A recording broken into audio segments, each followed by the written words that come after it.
ପିଲାମାନେ, ଆଜି ଆମେ ସପ୍ତମ ଶ୍ରେଣୀ ଜିଜ୍ଞାସା ବହିର ତୃତୀୟ ଅଧ୍ୟାୟ ବିଦ୍ୟୁତ୍, ଏହାର ପରିପଥ ଓ ଉପାଦାନ ବିଷୟକୁ ସମ୍ପୂର୍ଣ୍ଣ ଭଲ ଭାବରେ ଆଲୋଚନା କରିବା। ଆସ ଆମ ଶିକ୍ଷଣର ଅଭିବୃଦ୍ଧି କରିବା।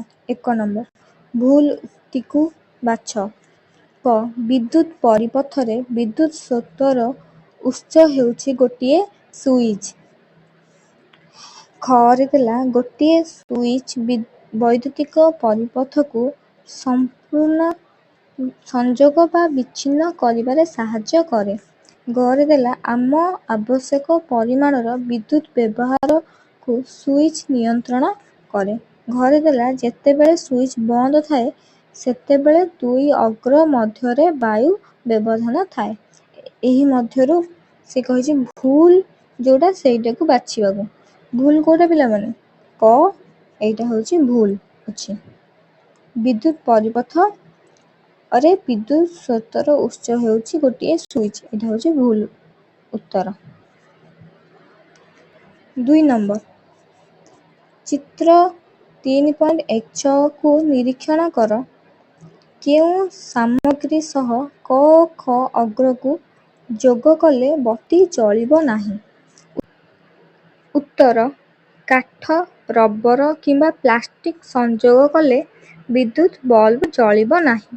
କାରଣ ଏହି ପଦାର୍ଥଗୁଡ଼ିକ ବିଦ୍ୟୁତ୍ରୋଧୀ ହେତୁ ବିଦ୍ୟୁତ୍ ସ୍ରୋତ ପ୍ରବାହିତ ନ ହେବାରୁ ପରିପଥଟି ସମ୍ପୂର୍ଣ୍ଣ ହୋଇପାରେ ନାହିଁ। 3 ନମ୍ବର, ଚିତ୍ର 3.17ରେ ଯଦି ଗୋଟିଏ ବତୀର ଫିଲାମେଣ୍ଟ ଭାଙ୍ଗିଯାଏ ତେବେ ଅନ୍ୟ ବତୀଟି ଜଳିବ କି? ତୁମ ଉତ୍ତରର ଯଥାର୍ଥତା ପ୍ରତିପାଦନ କର। ପିଲାମାନେ, ଏହାର ଉତ୍ତର ହେଉଛି ଏହି ବିଦ୍ୟୁତ୍ ପରିପଥ ଚିତ୍ରରୁ ଜଣାଯାଏ ଯେ ବ୍ୟାଟେରୀର ଯୁକ୍ତ ଅଗ୍ରରୁ ବିଦ୍ୟୁତ୍ ସ୍ରୋତ ବାହାରି ପ୍ରଥମ ବିଦ୍ୟୁତ୍ ବଲ୍ବ ମଧ୍ୟ ଦେଇ ପ୍ରବାହିତ ହୋଇ ବ୍ୟାଟେରୀର ବିଯୁକ୍ତ ଅଗ୍ରକୁ ଆସିଥାଏ। ଯଦି ଗୋଟିଏ ବଲ୍ବର ଫିଲାମେଣ୍ଟ କମିଯାଏ ତେବେ ବିଦ୍ୟୁତ୍ ପରିପଥ ବିଚ୍ଛିନ୍ନ ହୋଇଯାଏ। ଏହାଦ୍ୱାରା ଅନ୍ୟ ବଲ୍ବଟି ଜଳିବ ନାହିଁ। 4 ନମ୍ବର, ଜଣେ ଛାତ୍ର ବୈଦ୍ୟୁତିକ ପରିପଥ ତିଆରି କଲାବେଳେ ସଂଯୋଗ କରାଯାଇଥିବା ତାରରୁ ବିଦ୍ୟୁତ୍ରୋଧୀ ଆବରଣ କାଢ଼ିବାକୁ ଭୁଲି ଯାଇଥିଲା। ଯଦି ବତୀ ଓ ବିଦ୍ୟୁତ୍ କୋଷ ଠିକ୍ ଭାବରେ କାମ କରିଥାଏ ବଲ୍ବ ଜଳିବ କି? ଉତ୍ତର, ଜଳିବ ନାହିଁ।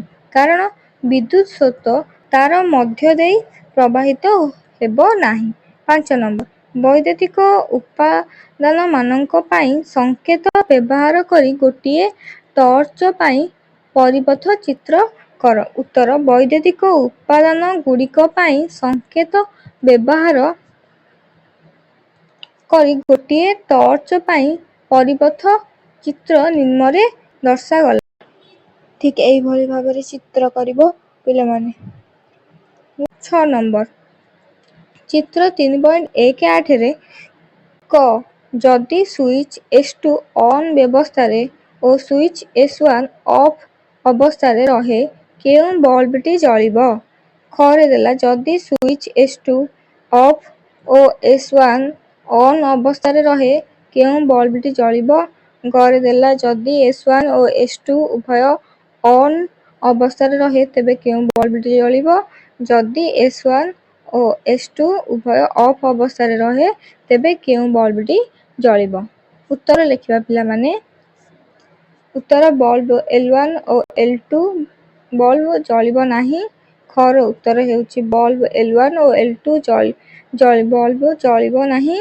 ତାପରେ ଗ. ହେଉଛି ଉତ୍ତର ବଲ୍ବ L1 ଓ L2 ବଲ୍ବ ଜଳିବ। ଘ. ର ଉତ୍ତର ହେଉଛି ବଲ୍ବ L1 ଓ L2 ବଲ୍ବ ଜଳିବ ନାହିଁ।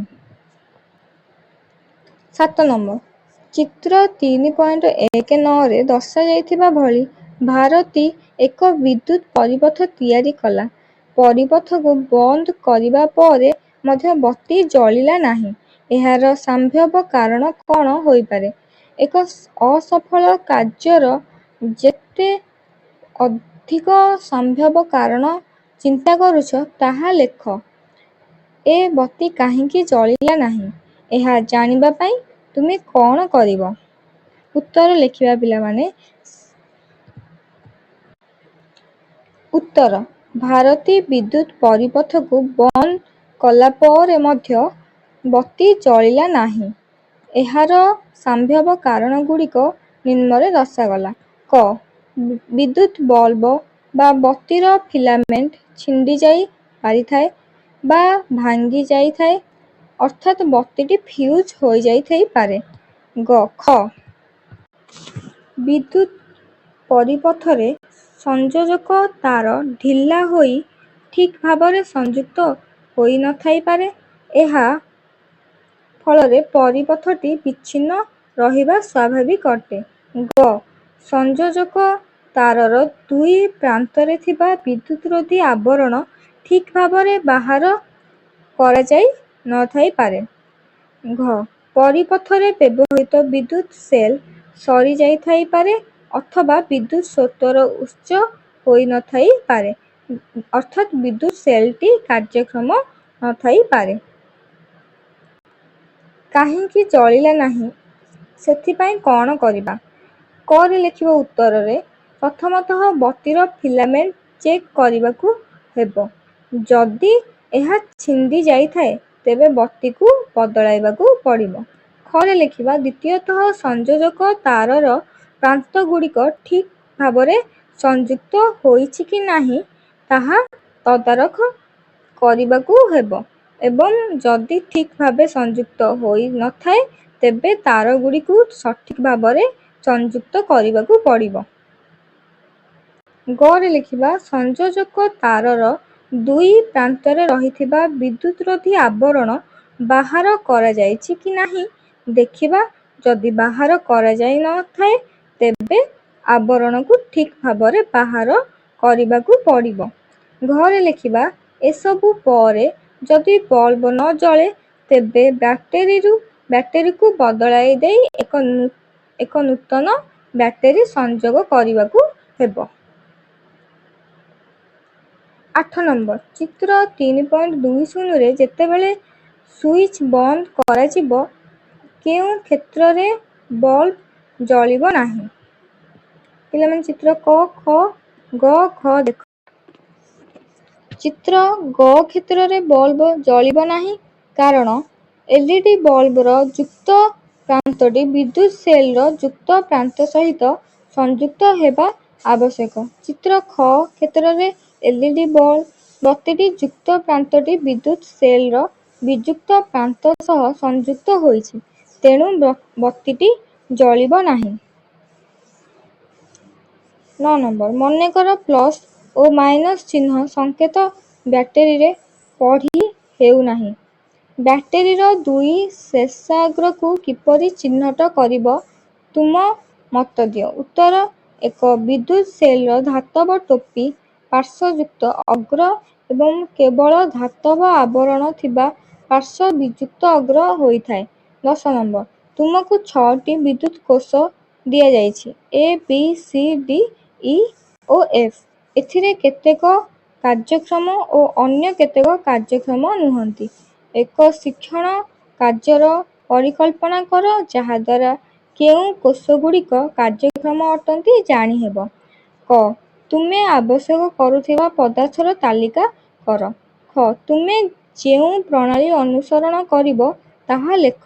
ଗ. କାର୍ଯ୍ୟକ୍ଷମ ଥିବା କୋଷକୁ ଚିହ୍ନଟ କରିବା ପାଇଁ ଏହି ପଦାର୍ଥ ସାହାଯ୍ୟରେ କାର୍ଯ୍ୟକ୍ରମ ସମ୍ପାଦନ କର। ଉତ୍ତର, କ. ଆବଶ୍ୟକୀୟ ପଦାର୍ଥଗୁଡ଼ିକ ହେଉଛି ହୋଲ୍ଡର, ଦୁଇଟି ସଂଯୋଜକ ପରିବାହୀ ତାର, ଏକ ବିଦ୍ୟୁତ୍ ବତୀ, ବିଦ୍ୟୁତ୍ ସେଲ୍ ଏ, ବି, ସି, ଡି, ଇ, ଏଫ୍। ଖ ରେ ଲେଖିବା ବତୀ ହୋଲ୍ଡର ଦୁଇ ଅଗ୍ର ସହିତ ସଂଯୋଜକ ତାର ଦୁଇଟିକୁ ଦୃଢ଼ ଭାବରେ ସଂଯୁକ୍ତ କରାଯାଉ। ତାରର ଦୁଇ ପ୍ରାନ୍ତରୁ ବିଦ୍ୟୁତ୍ରୋଧୀ ଆବରଣକୁ ଠିକ୍ ରୂପେ ବାହାର କରାଯାଉ। ଗ. ବର୍ତ୍ତମାନ ତାରର ଅନ୍ୟ ଦୁଇ ଅଗ୍ରକୁ ବିଦ୍ୟୁତ୍ ସେଲ୍ ଏ ର ଦୁଇ ପ୍ରାନ୍ତ ସହିତ ସଂଯୋଗ କରାଯାଉ। ଯଦି ବଲ୍ବଟି ଜଳିଲା, ତେବେ ସେଲ୍ଟି କାର୍ଯ୍ୟକ୍ଷମ ଅଛି। ଯଦି ବତୀଟି ନ ଜଳେ ତେବେ ସେଲ୍ଟି କାର୍ଯ୍ୟକ୍ଷମ ନୁହେଁ। ଏହିପରି ଭାବରେ ଗୋଟିଏ ପରେ ଗୋଟିଏ ବିଦ୍ୟୁତ୍ ସେଲ୍ ନେଇ ଏହି ପରୀକ୍ଷାକୁ ପୁନରାବୃତ୍ତି କରି ସେଲ୍‌ଗୁଡ଼ିକ କାର୍ଯ୍ୟକ୍ଷମ କି ନୁହନ୍ତି ତାହା ପରୀକ୍ଷିତ କର। ପିଲାମାନେ ସେ ପରୀକ୍ଷିତ ଲେଖିବନି, ତାହା ଜଣାପଡ଼ିବ ଲେଖିଦେବ। ଏଇଟା ଟିକେ ସୁନ୍ଦର ଲାଗୁଛି ଲେଖିବା ପାଇଁ। 11 ନମ୍ବର, ଗୋଟିଏ ଏଲ୍‌ଇଡି ଚଳିବା ପାଇଁ 2ଟି ବିଦ୍ୟୁତ୍ କୋଷ ଆବଶ୍ୟକ କରେ। କବିତା ଏକ ପରିପଥ ଚିତ୍ର ତିଆରି କଲା। ଚିତ୍ର 2.1 3.21 ଭଳି। ବଲ୍ବ ଜଳିବ କି? ଯଦି ନା, ତେବେ ତାରକୁ ନେଇ ସଠିକ୍ ସଂଯୋଗ କର। ଉତ୍ତର ଲେଖିବା। ବତୀଟି ଜଳିବ ନାହିଁ କାରଣ ପରିପଥଟି ସଠିକ୍ ଭାବରେ ସଂଯୋଜିତ ହୋଇନାହିଁ। ସଠିକ୍ ପରିପଥଟି ହେବ। କରେ ଲେଖିବା। ପ୍ରଥମ ସେଲ୍‌ର ଯୁକ୍ତ ଅଗ୍ର ଦ୍ୱିତୀୟ ସେଲ୍‌ର ବିଯୁକ୍ତ ଅଗ୍ର ସହ ସଂଯୋଗ କରାଯିବ। ଖରେ ଲେଖିବା। ଦ୍ୱିତୀୟ ସେଲ୍‌ର ଯୁକ୍ତ ଅଗ୍ର ଏଲ୍‌ଇଡି ବତୀର ଯୁକ୍ତ ଅଗ୍ର ସହିତ ସଂଯୋଗ କରାଯିବ। ଗରେ ଲେଖିବା। ପ୍ରଥମ ସେଲ୍‌ର ବିଯୁକ୍ତ ଅଗ୍ର ଏଲ୍‌ଇଡି ବତୀର ବିଯୁକ୍ତ ଅଗ୍ର ସହ ସଂଯୁକ୍ତ କରାଯିବ। ତେବେ ଯାଇ ସଠିକ୍ ଭାବରେ ହେବ। ପିଲାମାନେ, ଯଦି ତୁମକୁ ଏହି ଭିଡ଼ିଓଟି ଭଲ ଲାଗିଥାଏ ତେବେ ରାନୀ ପ୍ରିୟଙ୍କା ୟୁଟ୍ୟୁବ୍ ଚ୍ୟାନେଲର ଏହି ସବସ୍କ୍ରାଇବ୍ ବଟନ୍‌କୁ କ୍ଲିକ୍ କରନ୍ତୁ, ଯାହାଫଳରେ କି ଆପଣମାନଙ୍କୁ ଏମିତି ସୁନ୍ଦର ଭାବରେ ବୁଝାଉଥିବା ଭିଡ଼ିଓ ସବୁ ଆପଣଙ୍କ ପାଖକୁ ପହଞ୍ଚି ପାରିବ। ରହୁଛି। ଜୟ ଜଗନ୍ନାଥ।